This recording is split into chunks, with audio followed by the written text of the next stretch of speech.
Hi, Tuli Kupferberg here again. This is the third part of our earth-shaking experiment in literary TV, a whole book on coming to you directly through your TV set. It's a picture book, but what the hell. It's called Don't Make Trouble, and it's by Tuli Kupferberg. It's published by Boomana Press, B-O-O-M-A-N-A, Vicky Stanberry publisher. I said it's a cartoon book, but that was a singing lie because there's also 16 songs in it. We're not doing the songs now, but at some time we're also going to do the 16 songs, so watch out for that. This next cartoon is was inspired by a letter to the Village Voice. This actually happened. This was on 8th Street, St. Mark's.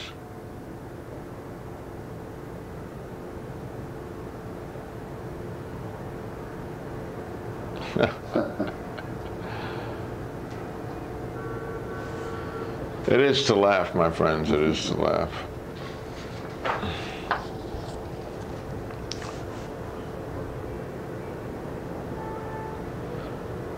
It was either Lao Tzu or Mencius. That's so long ago, what does it matter? This is one of my early work. Remember the big graffiti controversy? Still going on, right? It says, buy Bloomer's X-Lax smoke, it's good for us, eat cow muscle. And on the subway. I think they're disgusting, they're garish, they intrude, they're all over the walls, they're private exploitation in a public space. I hate graffiti too. Graffiti? I'm talking about the advertisements. It's true today as it ever was, same as it ever was.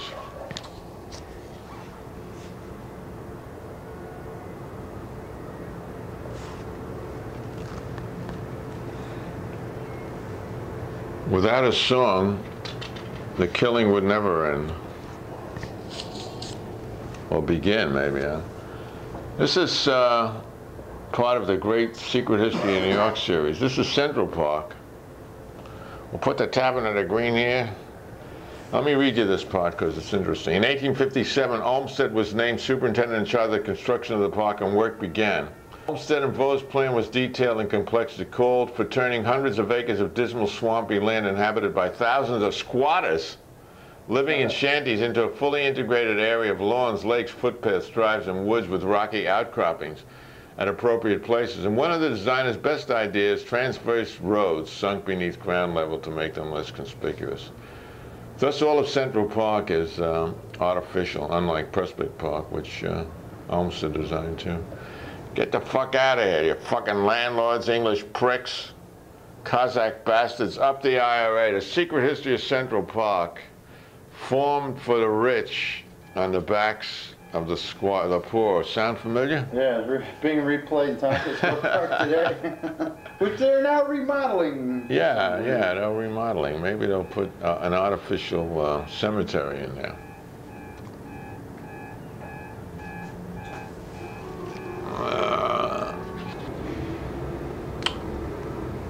Oh.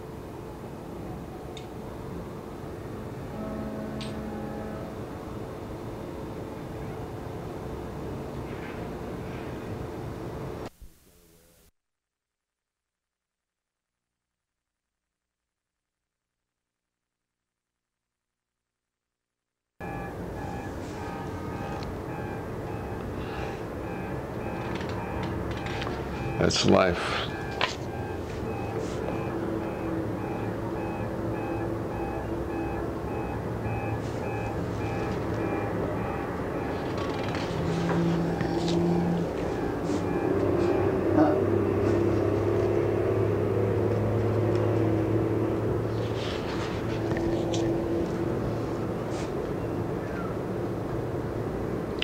Let's focus in on what this religious person is sacrificing. Yep.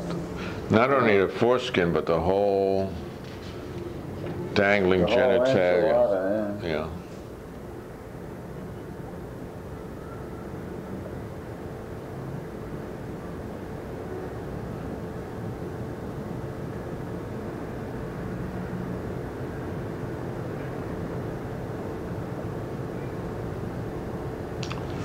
only 400,000 deaths a year, 1 out of 5 or 6.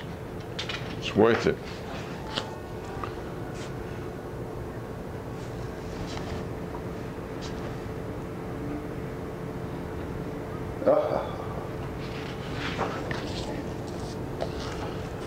This is one of the big rallies. I think it's Madison Square Garden. No, it's Hitler rally.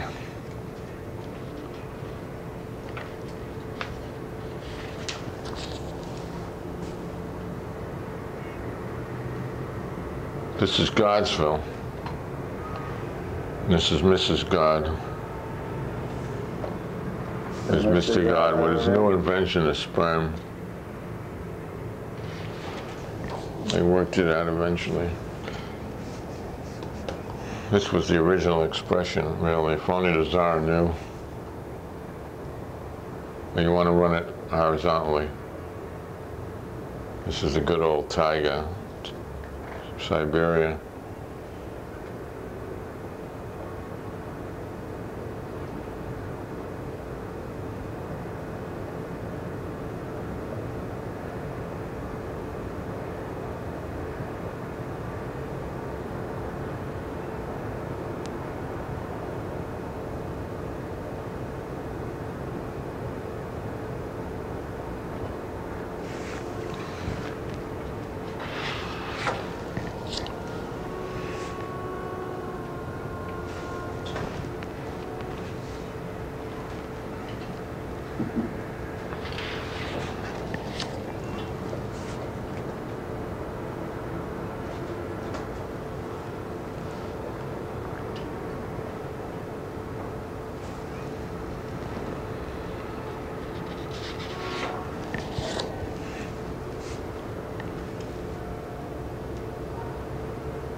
This was by Dave Jordan, and I like my drawing now.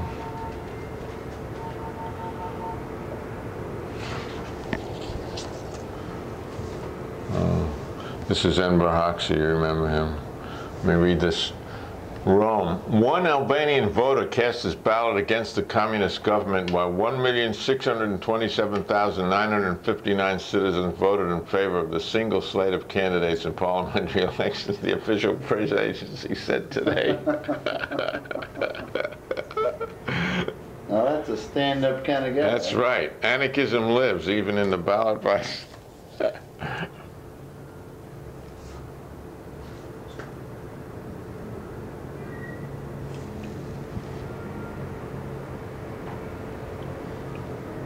That's the principal's office.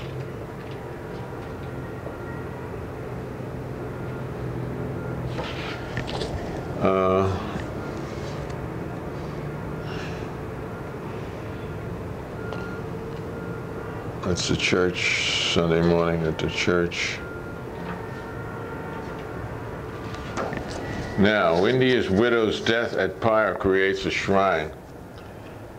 This woman gathered here at the funeral of a young man, and soon another ancient tradition. 24-year-old man's distraught widow placed herself, or was placed, on the funeral pyre.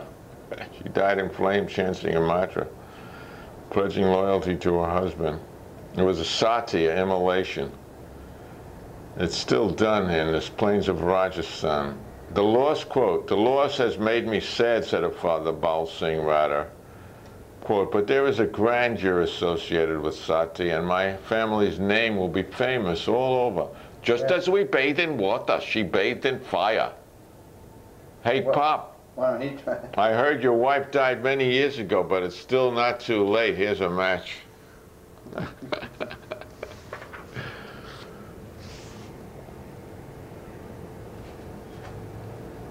It's an old workers' joke.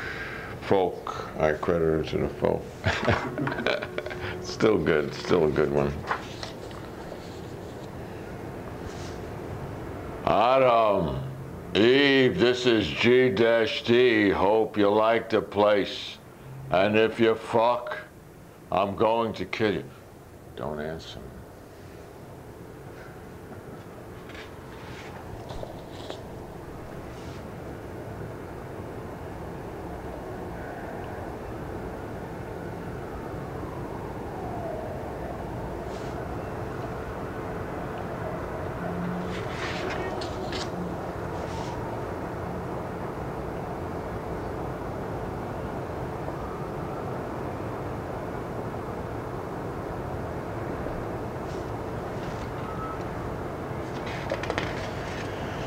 Who wrote that letter? Onan?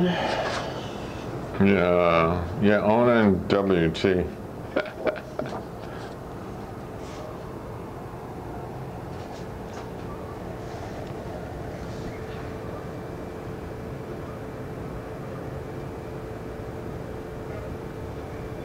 That's at the pearly gates, right? See, pearly gates.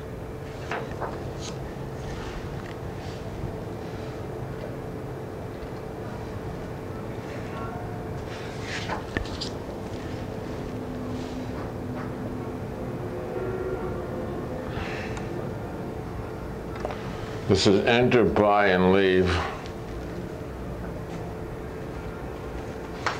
Sports.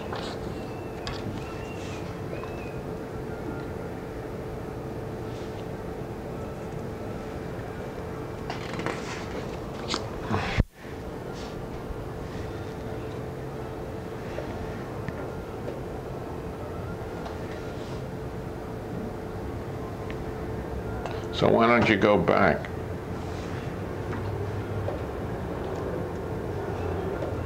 I actually heard Dudley Moore say that. Well, let's read this.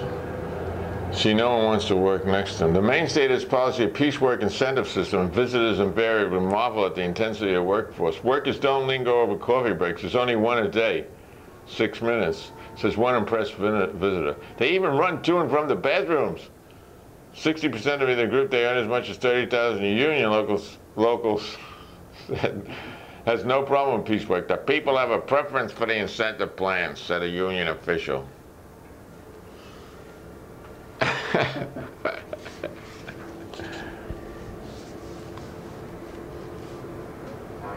If you read the back pages of the Voice, you'll know. You've seen this ad.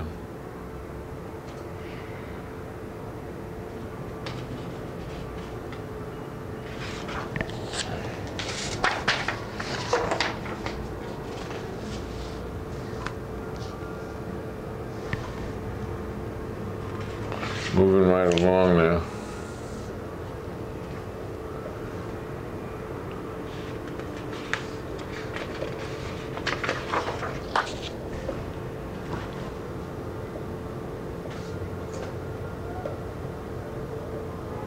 When the Georgians tried to raise a militia in the American Revolutionary War, they were having trouble against the British, right?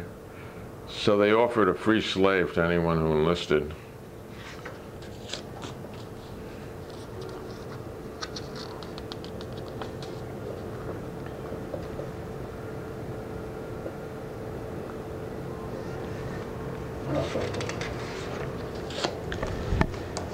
Uh, 70% of the company's British sales are to companies that are with a new one. Executives are reluctant to replace their roles with a new one. At the same time, they're posting redundancy notices for workers, firing them. One director of a large company said, asked the unions what they should do to substitute it. They told them it was important for the workers to feel that their company was in good enough shape for him to buy a new role. Yeah, if you believe that, you'll believe that Bush is a good president. 70% of Americans do believe that. But no one's perfect.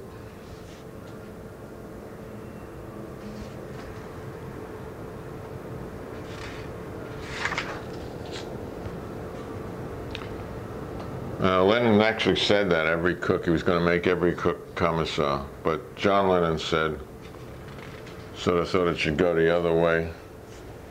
This is by Lanny, Hey. our cameraman. Show your face to the folks. And producer of the show. Get in there. Okay, Oh, there he is. Oh, he's hiding. He's anonymous. Closing the... All right, his face is closed not for your convenience. It just shows you can't take a close-up with this camera. That's what we just learned. I don't fucking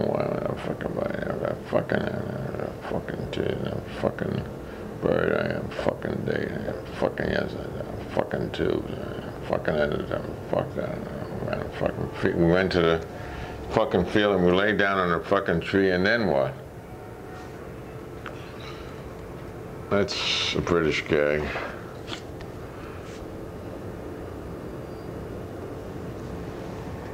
Notice the symmetry, skillfully arranged. Actually, Santayana said those who do not know history, oh, he did say that, yeah. No, compelled to repeat it, but I like this one better. Her story, prick, write it off. Do we have to end in a term paper if there's an atomic war? I a scholar, you a scholar, who will herd the cows? Good, cause I sure hate this course and I don't want to take it over. An atomic, Santa Yenta had his Stephen Israel. History is bunk anyway. In 100 years, what will it matter? The victors write the history books, but the profs collect the royalties. Never forget that. That's why the text changed so often.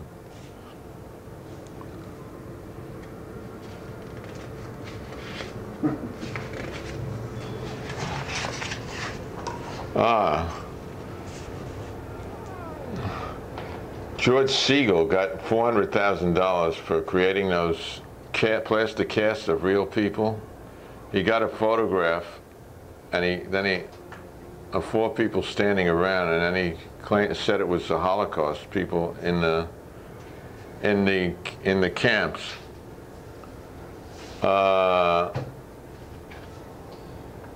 And the statue was destroyed in L.A. Park. I think they would have destroyed any statue. And the professional anti-Jewish organization said it was anti-Semitism, so they could collect still more money in the next year's drive. Anyway, someone donated $400,000 so that they would sell the plaster cast to the museum.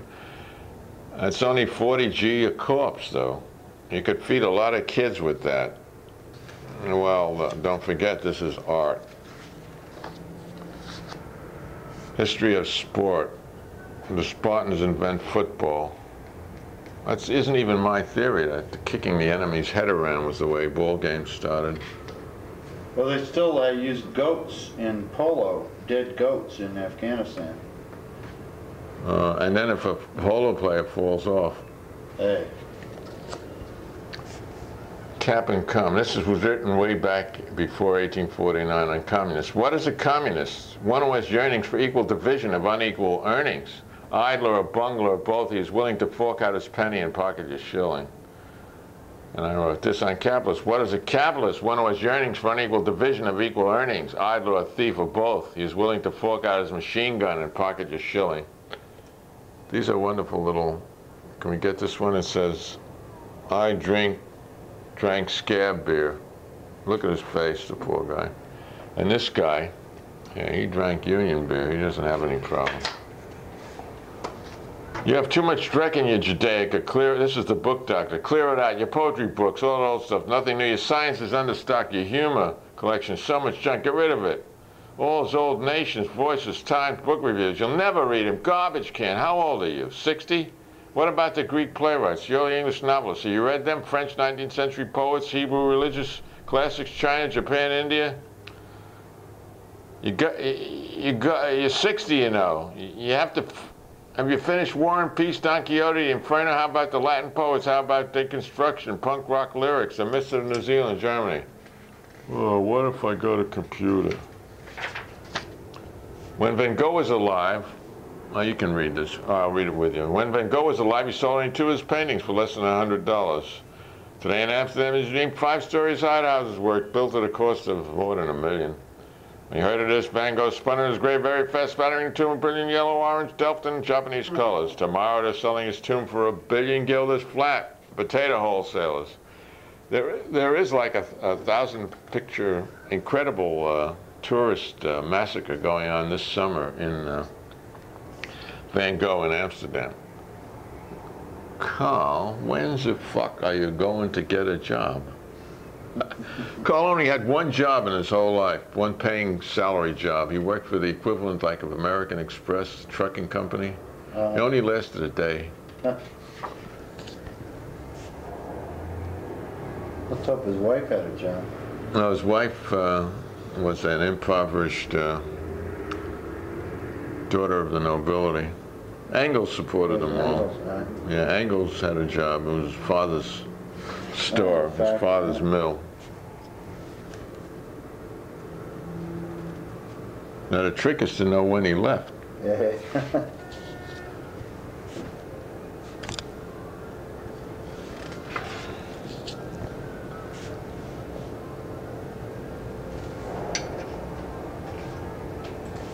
Is there a religion I haven't insulted? I guess Buddha comes off best there, okay. Okay, we might actually finish this now.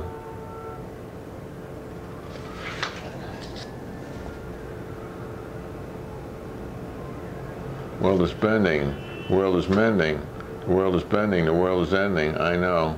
World is ending, Beatles. That's like the game, what is it called? Is it the where you whisper to someone and now you use earmuffs, I mean headphones. A lot more. Do chimps talk?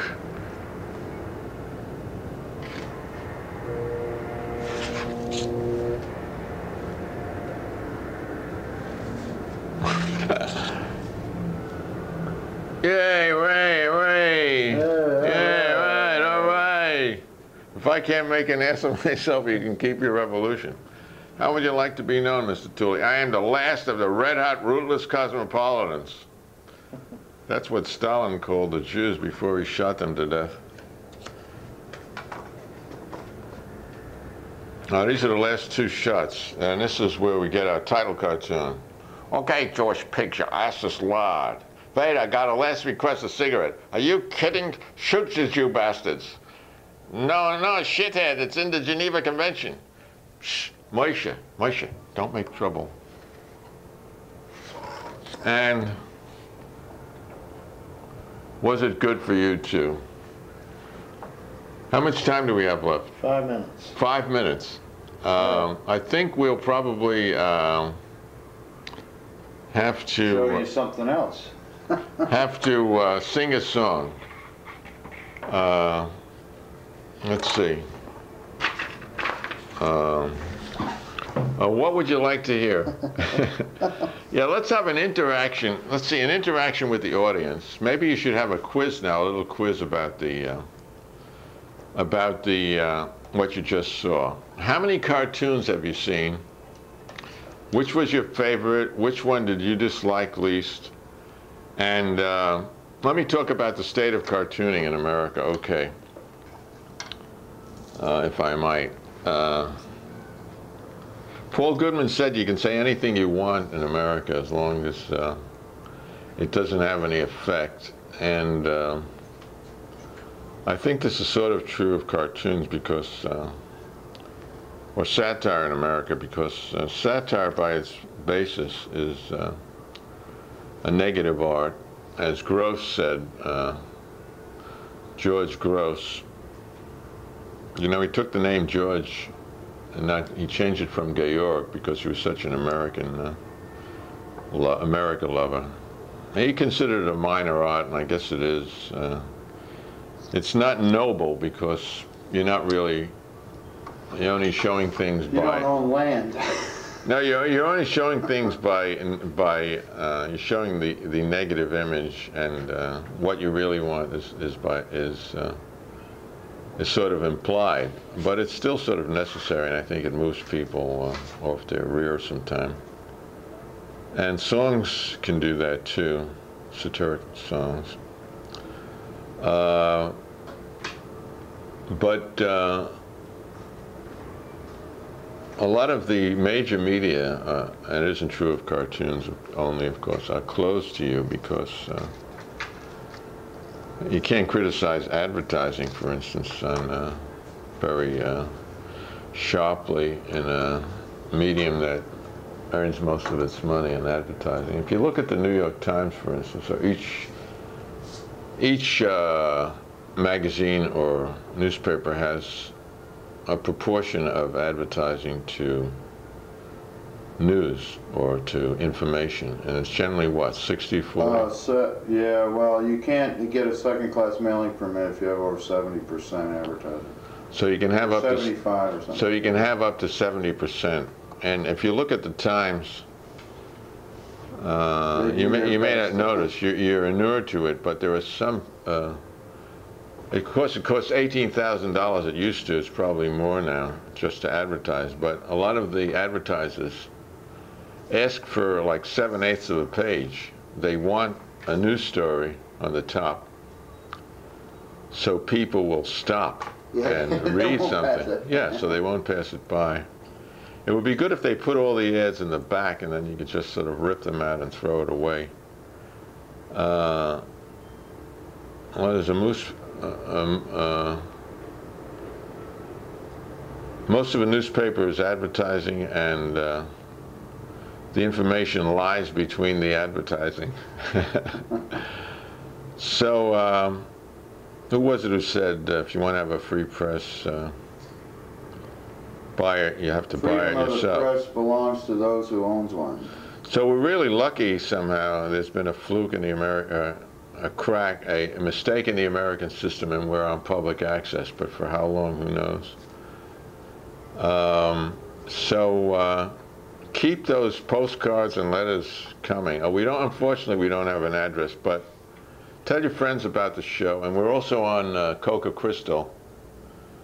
Coca Crystal has a great show that's been running for 10 years. It's a variety show, and it's on the same channel Wednesday night at 10:30. So we'll see you there, and tune in here again. And hey, nice to have you. Hope you enjoyed your book, and it'll be available sometime this century at, I don't know where it'll be available, because there are better bookstores everywhere. At worse bookstores everywhere, and I was once told they wouldn't take my self-published books because they didn't cost enough, and they had to get a certain amount of income per square foot. Margin, yeah. So shake it easy, folks, and we'll see you.